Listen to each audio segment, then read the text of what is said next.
Tatsalach Oye Kaloma. Good afternoon, everyone. Please continue to help yourself to lunch. Thank you all for being here. My name is Beth Piatot, and I'm an I'm an associate professor of English and Comparative Literature and the director of the Arts Research Center. It's really a joy to welcome you all today, and especially our esteemed panel. We're going to have just a conversation today. The Loft Hour is dedicated to welcoming our new arts faculty and inviting them to tell us a little bit about our work. We named this new series the Loft Hour, not only for our beautiful loft space and the kind of community that we wish to nurture here, but also in thinking about how these kinds of conversations, just having a chance to hear from our colleagues. What are you working on? What do you do? That this will elevate all of our days. So today we'll be in conversation with Zamanseli Naseli from the History of Art Department and Nicole Staroselsky from Media and Film and Media. And our conversation will be moderated by Roshana Keshti from Theater, Dance, and Performance Studies.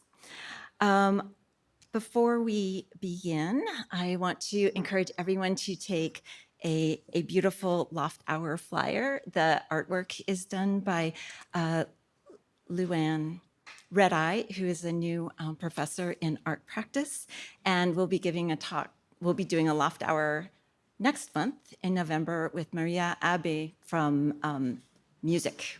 So be sure and remember to come back for that.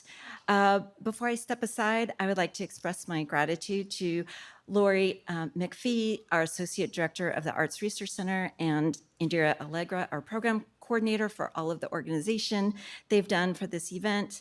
And also want to thank Dean Sarah Geyer, who, yes, is hiding in the back, being very, I was like, wait a minute, I know I saw her. We have great gratitude to Dean Sarah Geyer for the generous support of this program from the Dean's Office of Arts and Humanities.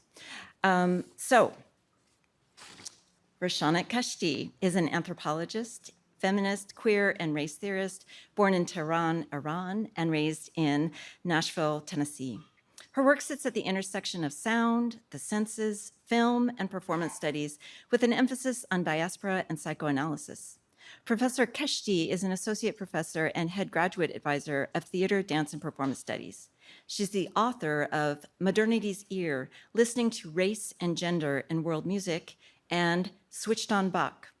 She is currently completing her third book, tentatively titled We See with the Skin, Zora Neale Hurston's Synesthetic Hermeneutics. She has previously published in The Radical History Review, American Quarterly, Current Musicology, Feminist Media Histories, Hypatia, Feminist Studies, GLQ, Theater Survey, and Sounding Out. It's a great pleasure to introduce our panel today, and thank you for your time.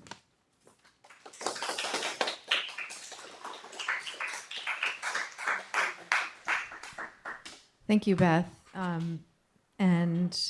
What I'll do is I'll introduce the speakers before they go on, and we're gonna, each speaker will speak for 10 minutes, and then we're gonna have an open conversation and invite also participation from the audience. So we're gonna start with my colleague Zamanseli Nsele, who is an assistant professor of modern and contemporary African and African diasporic art.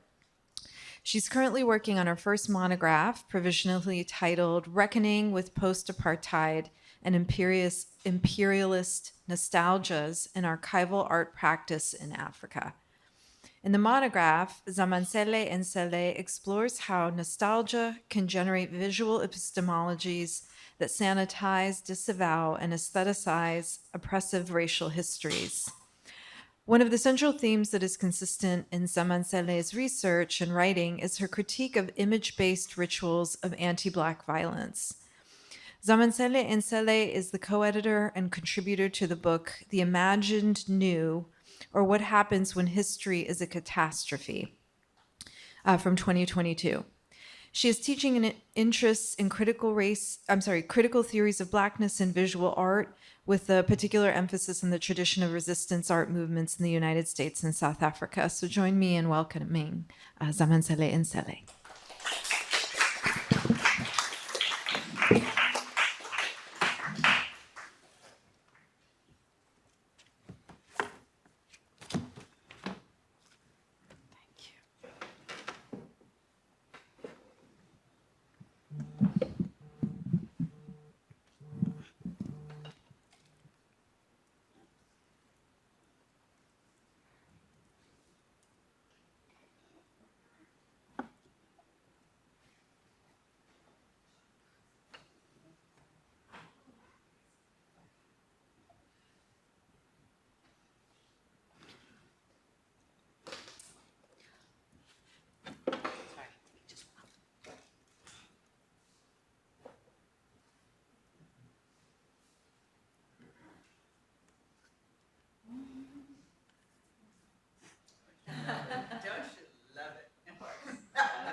Good afternoon, everyone. It's a pleasure to be here.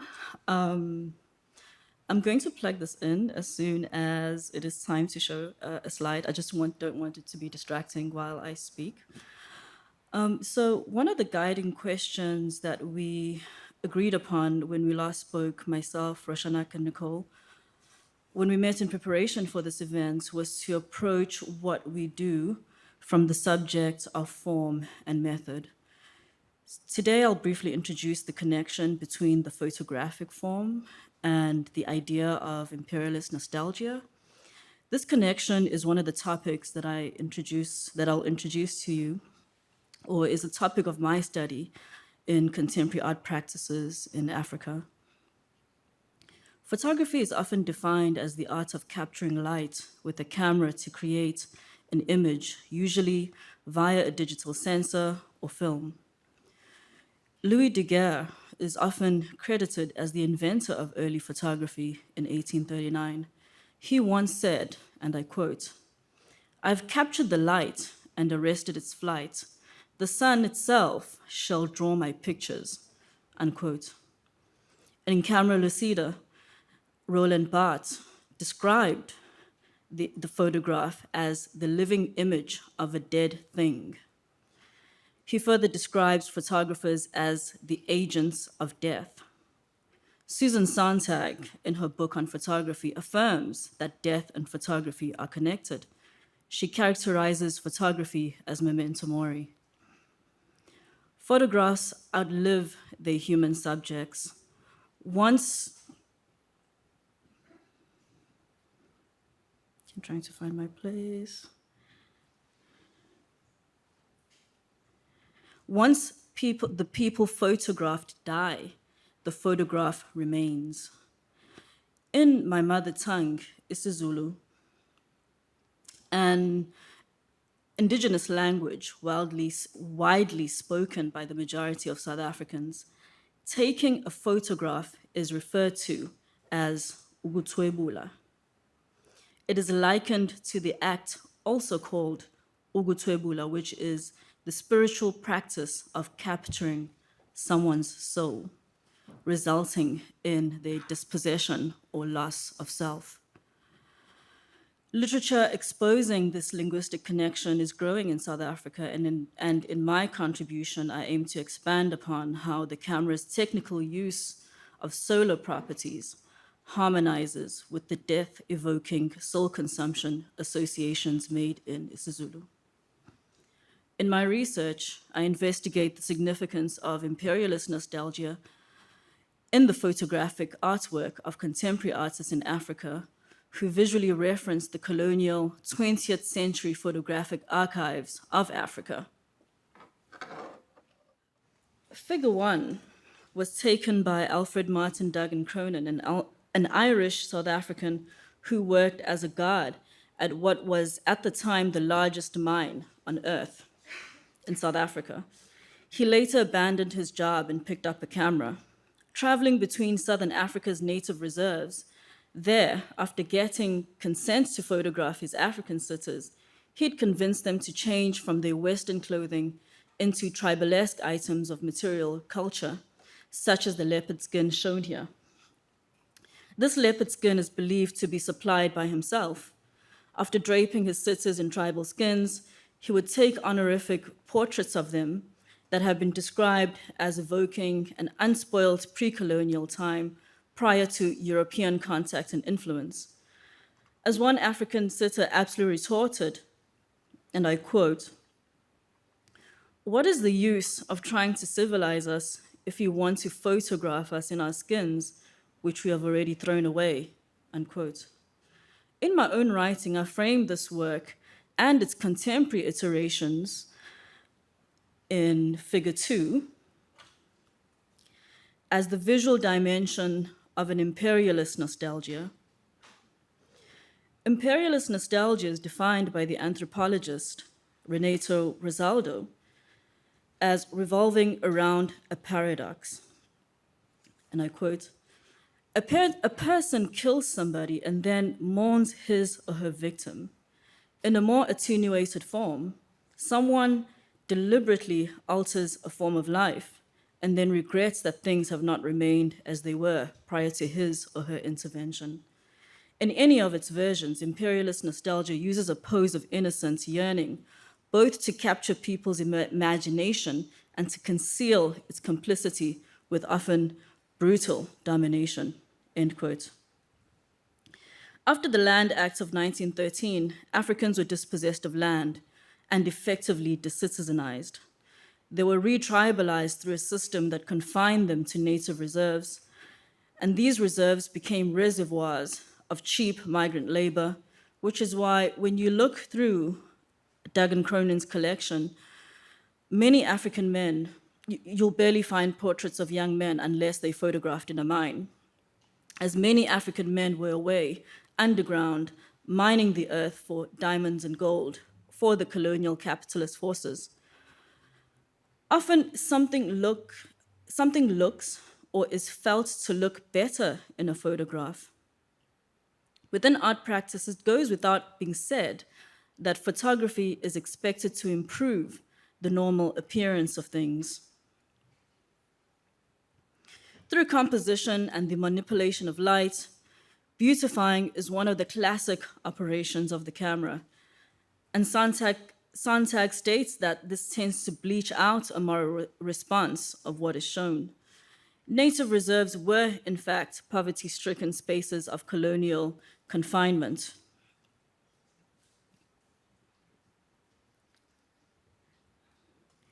Those who remained in the reserves were usually African women, children, and old men with disabilities. Their labor was not yet deployed for capital. But you would never make these associations from looking at Duggan Cronin's compositions, as they naturalize and romanticize these colonially contrived enclosures. Cronin's work is repudiated as much as it continues to be admired. For instance, numerous artists, including Andrew Putter, who took the photograph in Figure 2, describes Cronin's work as beautiful and emitting a kind of tender treatment towards the African sitters. Figure 2 was captured by a Cape Town-based photographer, Andrew Putter, in 2012, and inspired by Duggan Cronin, he gathers his African sitters from Makaza, an impoverished Black township located in the outskirts of Cape Town. He restages these photographs, except in the captions, he includes the name of the person, exposing the staged quality of the images. The work of nostalgia is similar to the operations of the camera in that they can both be driven by the desire for a return to the reimagined past or to bring the past into the future, fulfilling the needs of the present moment.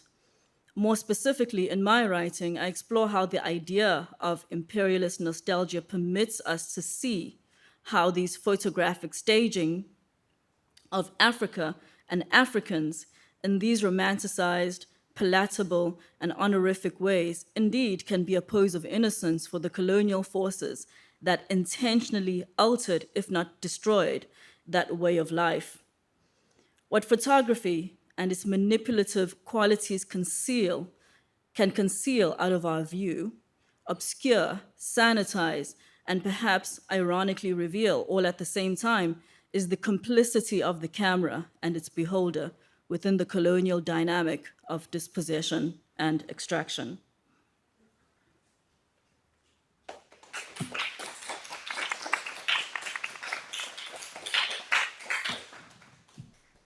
Thank you. Our second speaker is Nicole Staroselsky, who conducts research on global internet and media distribution communications infrastructures, ranging from data sensors to undersea cables and media's environmental and elemental dimensions. Staroselsky is author or co-editor of over 30 articles and 5 books on media infrastructure and environments, including the Undersea Network, Media Hot and Cold, Signal Traffic, Sustainable Media, Assembly Codes, and was co-editor of is co-editor of the Elements book series at Duke University Press. Staroselsky's most recent project, Sustainable Subsea Networks, is focused on increasing the sustainability of digital infrastructures. So join me in welcoming Nicole. Thank you all for being here. Thank you for the invitation, and thanks for that beautiful talk. So I don't know how I'm going to follow that, but I will try. So this is just something short that I've written that's about my latest project and my latest work, especially thinking about the context here in the Arts Research Center. So how do we come to know what we know? What kinds of procedures do we follow? What processes do we enact? Do we read texts, analyze discourse, view images, assess patterns, interview subjects, composite genealogies, catalog features, count objects, visit sites, observe performances? These are the questions and the terrain of method. Disciplines are bound by method and fracture in method. Scholars, artists, and writers, knowers of all kinds, experiment with how they come to know. Sometimes these processes are formalized, other times they remain anti-method. Some areas of study, such as the one that I've been involved with most recently, infrastructure studies, open to an array of methods. Researchers visit towers, data centers, cable systems that host internet traffic, observing their placement in the social and natural landscape. Researchers chronicle the emergence of public discourse about infrastructures in the news and in archives. Researchers use ethnography to assess infrastructures as social and cultural productions.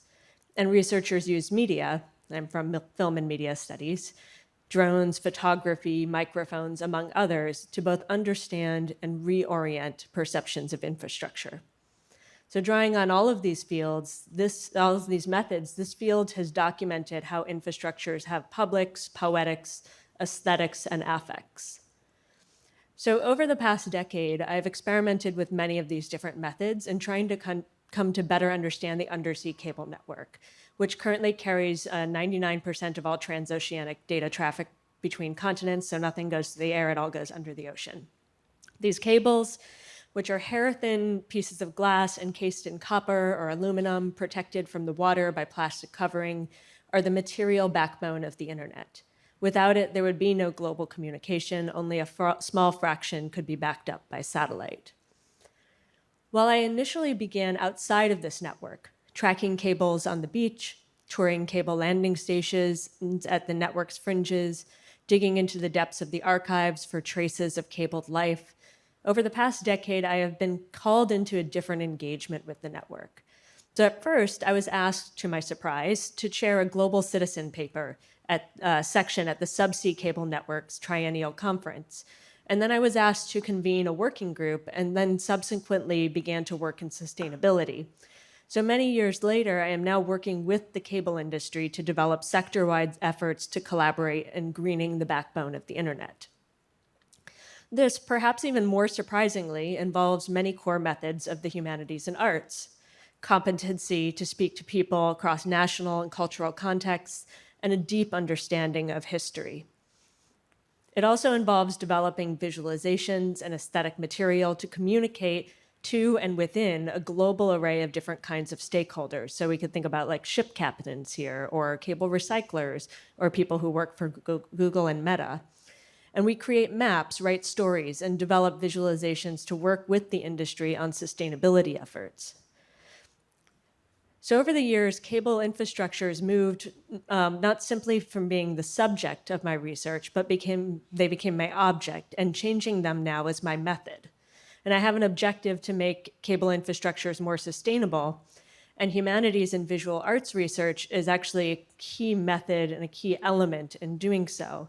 And so this isn't just a project of working to, say, like, analyze the carbon footprint of infrastructures, compile data about emissions that are embedded in materials. It's a project of building shared understanding, working across cultural contexts, keeping history in mind, and considering power and equity while doing so. And I've found that the subsea cable industry is very receptive to all of these things, surprisingly. And I have taken up the approach not simply to research in this area, but to continue learning. So in turn, then I come back here and I think, do I belong here? What am I doing here? Like, what am I bringing to the arts or the humanities or film and media studies? And I think that the work that I've been doing recently with industry has the potential to offer new methods, in particular to infrastructure studies and to some fields in the humanities and arts. So I think that analysis of media infrastructures, communication infrastructures, roads, pipes, by necessity often begins outside of the physical infrastructures that support signal traffic.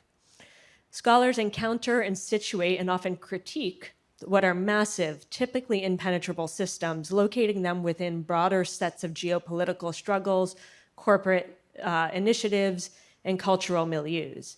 At the same time, the humanities and social sciences and arts has had a close and careful commitment to the local, to the ways that infrastructures materialize within the social landscapes that they intersect.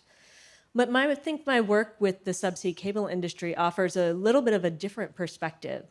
So I'm really concerned with how these networks, how networks in general, how digital media in general emerges out of social relationships, out of friendships, identification, situations, intercultural conflicts, and desires. And I think you would be surprised how many of the very few globe-spanning communication systems that support almost all internet traffic are like the product of two people who had to negotiate difference and power quite explicitly.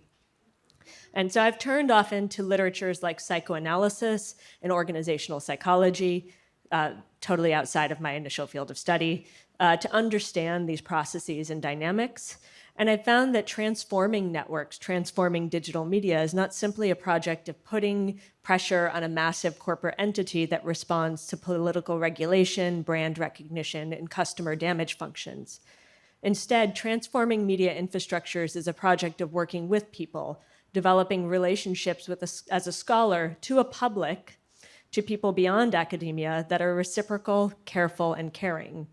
And I describe this work as infrastructural practice, the practice of building relationships with those who build infrastructures, and the practice of building infrastructures oneself, which requires a different orientation to academic work. One that not so much moves beyond critique, but moves critique and understanding out into the world, into contact, conversation, and production with its objects. Thank you.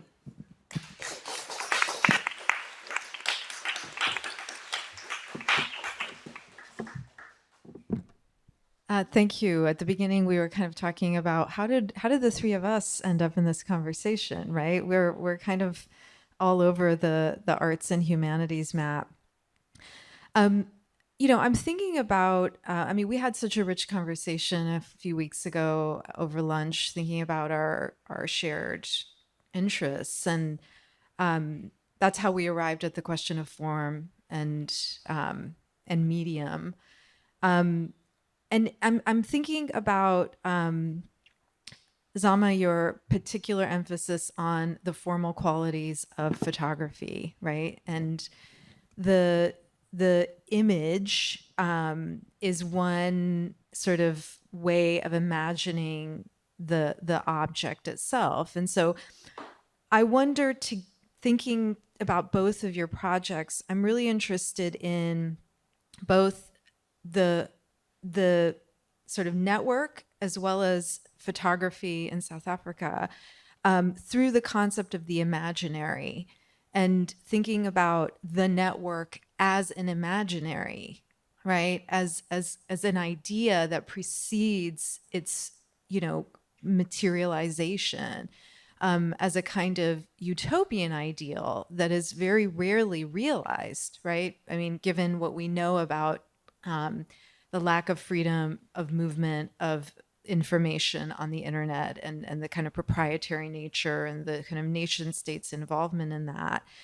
And of course, with photography, when we're thinking about imperialist nostalgia, the imaginary of photography itself is something that you're contending with. That, I'm fascinated by Duggan Cronin's photography, given how much it resembles Edward S. Curtis's photography, who was, working slightly earlier in a U.S. context, but literally bringing an entire, trunk full of Plains Indian wear and having tribes that are not Plains Indian tribes don, these costumes to sit for his photography. So to think about the imaginary of photography within the early 20th century as almost kind of like a culture industry that is producing this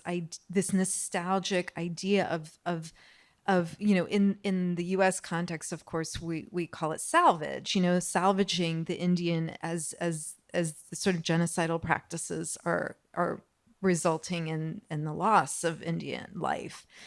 So I think that imaginary seems to be a kind of an important link between both of your projects, and I wonder if you have some thoughts on that. Am I audible? Okay. Yeah, I think that's a really great way of framing it. And of course, I think when one looks at Duggan Cronin's images, as an art historian at least, you want to find out how they came to be, there is that social political background to the image beyond what you see. And the more you read up on it, well, at least I found that it actually traces that globalizing connection that you speak about, because in the early 20th century, a group of sociologists was sent to America by the South African government at the time in order to investigate the reservation systems, how they operate, and how to transplant that technology into South Africa as a mode of dealing with the native question, primarily because Africans were obviously in the majority, but there had to be an effective method of separating them from the nation state or de-citizenizing them. And so this nostalgia, and when I look at literature around nostalgia, particularly collective nostalgia, usually it is tied to nation building projects and the need for nation states to create a collective binding myth around establishing a biography for a country. And so the nostalgia that we see there is precisely to say that because you Africans are in a different time from us, then, I mean, at least when you're looking at the images, the alterity, tribalesque items of which we see them wearing and sort of performing these identities, it is to say that you are over there in the native reserves, and the here of South Africa is a white man's country. And to give more context, Africans could only go to South Africa, the white man's country, carrying a passport, the pass system. And there's a lot of photography that kind of documents that kind of moving in and out of the urban centers of South Africa, the migrant labor system. I mean, I think just building on that, it feels to me like the question of the imaginary focuses our attention on the ways that, I think in the arts, there's been, decades and decades of like theorization of the body as a medium, right? The body as an aesthetic medium that gets mobilized by the arts and popular culture as a means of speaking. But I feel like the imaginary also points us to the way that the social is an aesthetic medium and the assemblage of the social and the kinds of practices that occur. So the practice of photography or the practice of visiting, the practice of, preserving the leopard skin for this purpose is all part of a practice, a set of social practices, right? And to say that, so for me, what sort of strikes me as a kind of a connective tissue along the lines of imaginary is that we're both understanding the social as an aesthetic medium and aesthetics as something that extends from the camera and from the moment of articulation through the entirety of the sort of social milieu. And I know that's like nothing new, but I think the way that we think about our research and of thinking about method, if the challenge of arts and aesthetics is also to track the patterns and modes of that kind of, the social as an aesthetic medium, then, if I'm like working with a bunch of people to try to like change how communication infrastructures are laid, there's an aesthetics to that process. That's not just about like, well, what are we putting in the press release, right? There are aesthetic implications, there are aesthetic assumptions, right? So that the aesthetics are woven throughout the fabric of the social, and that maybe arts research and like kind of arts thinking involves being attuned to those, manipulating those. And so you could think of arts differently, and then you could think of, where is imperialist nostalgia? Like it actually occurs, that's an aesthetic that is so part of so many social forms, in and beyond photography. So that, that would be the way that, I don't know if I answered that question, but. Absolutely. Nostalgia is a form of social formation. Like, I definitely see that resonating in the work that I'm doing. But I wonder about just the thinking about the imaginary in relation to the role of the camera and its extractive qualities. If the camera is a carrier of extracting something or taking something, how would that perhaps link to the cables? Because I'm thinking also about just the process of usually, at least particularly at that time and certainly still today, the person that actually benefits from what has been taken when you take the picture is the person who took the picture in terms of the monetary remuneration or they it establishes their career if it's a particularly amazing photo. But where it goes is quite far away from the origin of the person actually standing in front of the camera and their likeness being taken. So, and that becomes a form of data, or that becomes a form of knowledge. And I wonder with the cables if there is some connections there.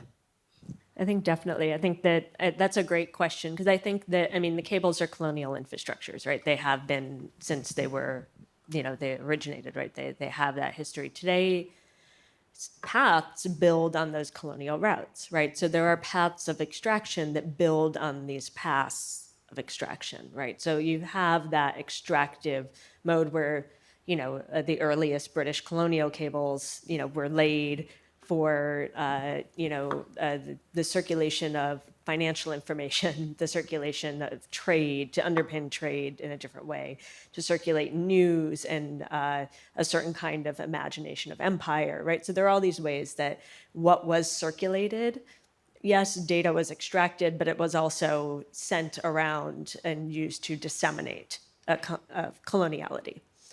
But I think the other thing is, if we look to the current moment, I think it's really easy to identify the traces of coloniality in the current moment. For the cable network, you can say, look, they follow these lines, they are still part of these power structures. And I think that to some extent that's true. But I think that, in the thinking about infrastructures and thinking about cable infrastructures, I haven't seen the same kind of turn that I've seen in thinking about film, for example.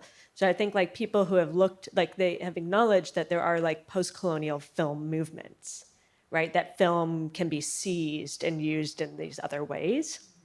And I think, people have thought that about photography, but people have not really thought about that in terms of infrastructure, like cable infrastructures. I mean, I think people have thought about that in terms of radio and wireless infrastructure often, but cables are so sedimented. The question is, can they be used for other purposes? Can they defy the structures of power that generated them? And I think, like, I strongly believe actually that they do,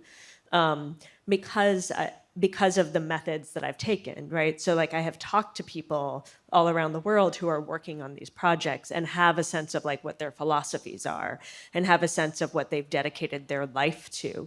So by listening, then I think, and sometimes they even have like a sort of like aesthetic aim in what they want the connectivity to serve. Now, is their data still being extracted by companies who use it then for profiling, surveillance, or just plain old profit? Like, yes, but there are also other things happening at the same time, and there are other powers that are being leveraged and leveraging these systems that are quite complex. And I feel like, at least there aren't very many cable researchers out there, but within the cable research world, I feel like we haven't gotten to that kind of like the complexity of the power dynamics that permeate infrastructural systems. It is really easy to critique them, and they appear so hard, and they appear so kind of impenetrable, and they are often made that way. But there are these complicated forms of sociality that I see there, that I think that's why I'm like, oh, the humanities and arts could pay more attention to cables and roads and things like this, just because I think there's an attunement to that complexity and that exchange and that form and, the understanding of what coloniality really is, like that brought to that scene, I think would potentially reshape what those cables do, and the way that photography has, it's not like anyone can go out and lay a cable, but there are like many groups who are like trying to set up lines of connection. So. Yeah, that reminds me, you prompted me to put on my psychoanalytic thinking cap. So, thinking about the kind of intervention of feminist film theory, which did not throw the baby out with the bathwater. It didn't say from now on, we cannot engage with film because of the way that we become interpolated into a particular gaze. But instead, we then have this movement of kind of feminist filmmaking that becomes this, creates a new renaissance. And obviously we have, renaissances in Black photography. So I think, rather than thinking that there's a sort of either or, that, the medium is sort of, it's impossible to reclaim. I think maybe another way of thinking about it is through, as you suggested, through the idea of its aesthetic form. And so thinking about infrastructure as an apparatus, the way we think about the camera as an apparatus. And, when we think about the camera as an apparatus, we realize how, anthropomorphic it is. And so is cable anthropomorphized? I mean, that I think allows us to think, you know, using these tools from the humanities allows us to sort of reorient ourselves toward these otherwise naturalized, you know, forms and objects. Should we take questions from, yeah.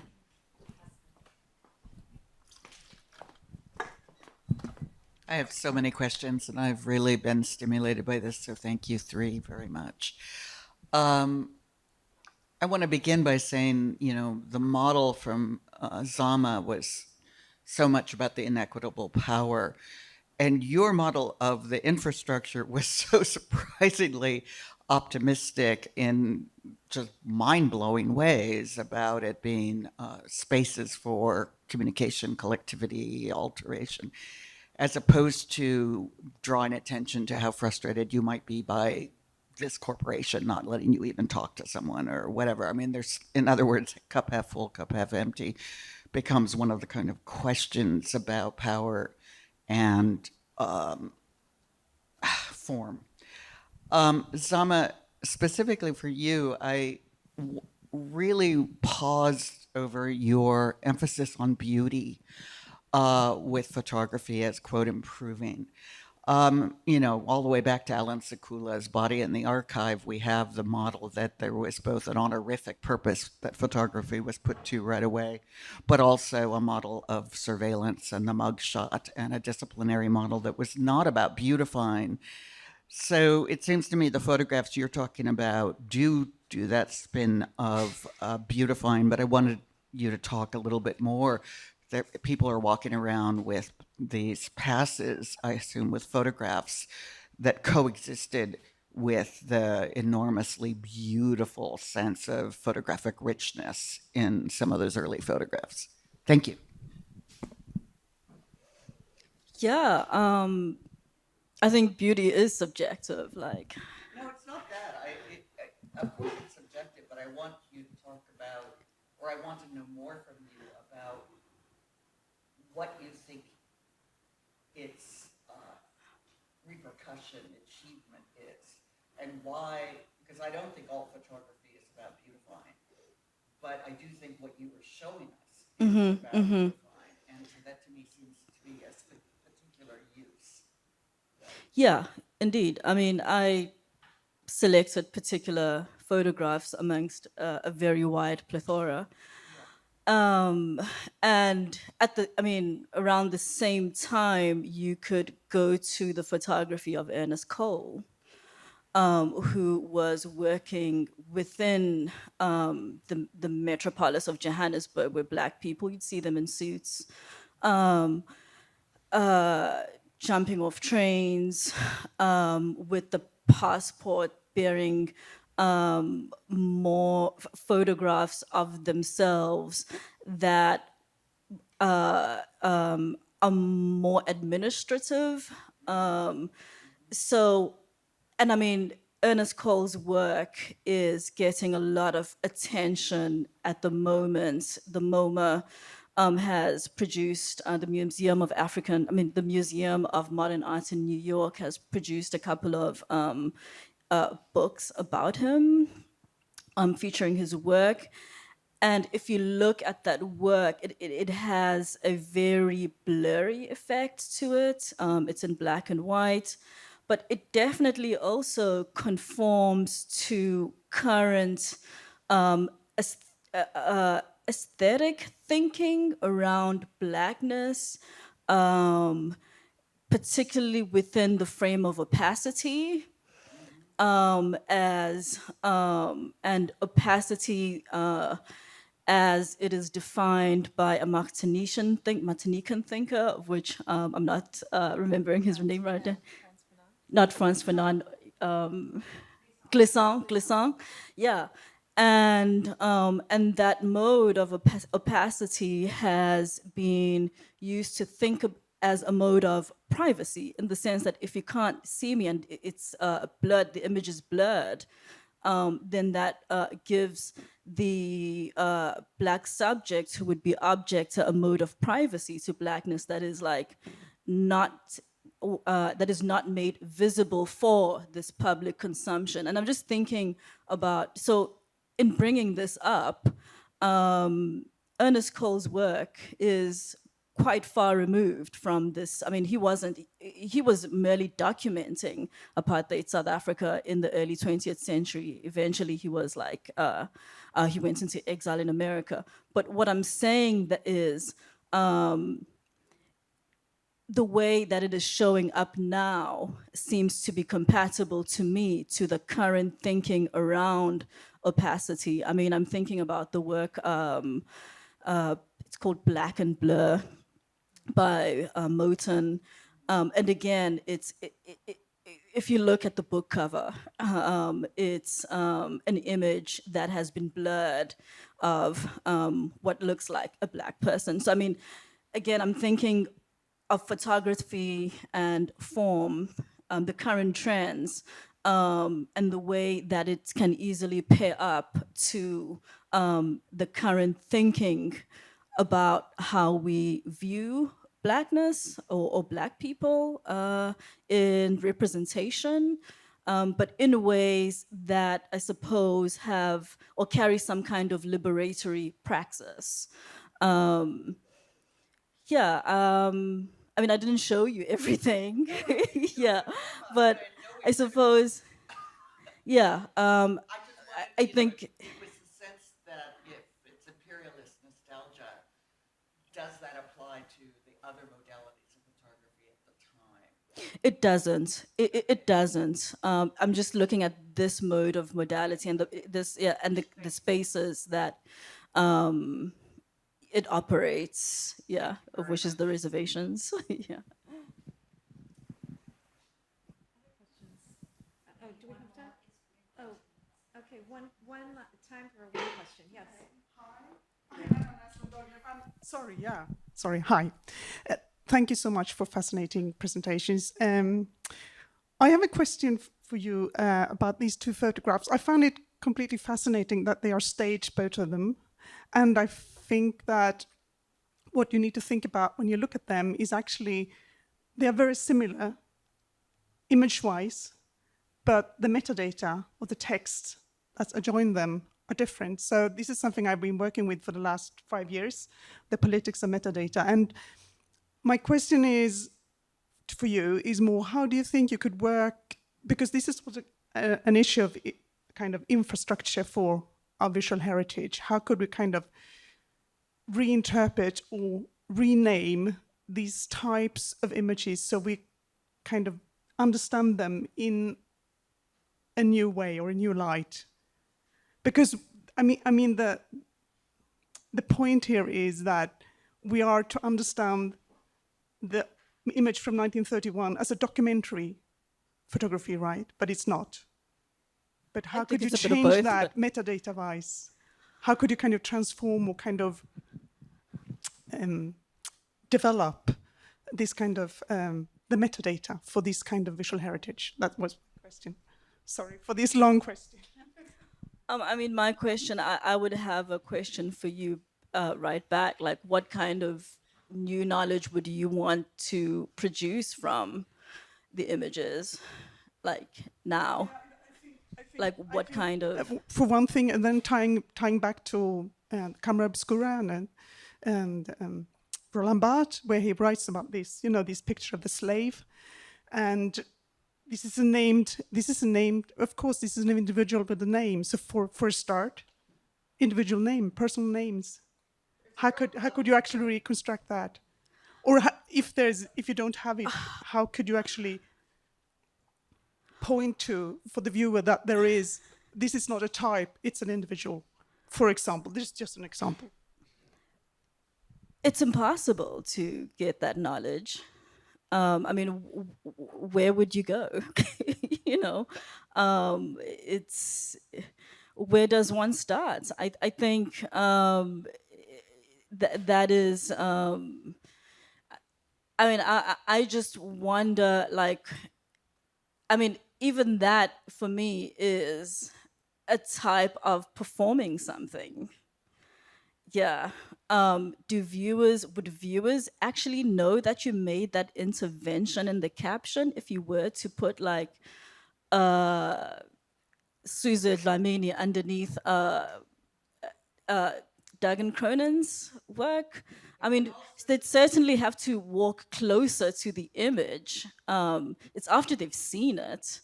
I think images, at the first instance, they don't invite that kind of corrective device or corrective method of shaping the way we see them or the way that we interact with them. When you walk into a room, you see the picture and you walk towards it if you like it, or you walk towards somewhere else if you don't.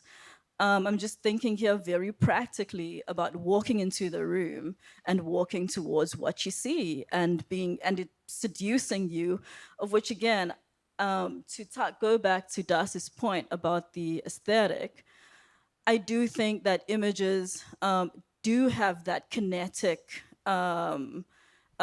interaction with us in that they can draw you in or repel you. And so I do think more so with the photographers that I'm looking at, they do play with the art of seduction, making you come closer. And then once you're close, they show you something else, which is a bit unsavory. Ooh, that's such a juicy moment to end on. It is the end of our hour. Thank you again to our amazing panel. Please stay around if you wish. And come back next month.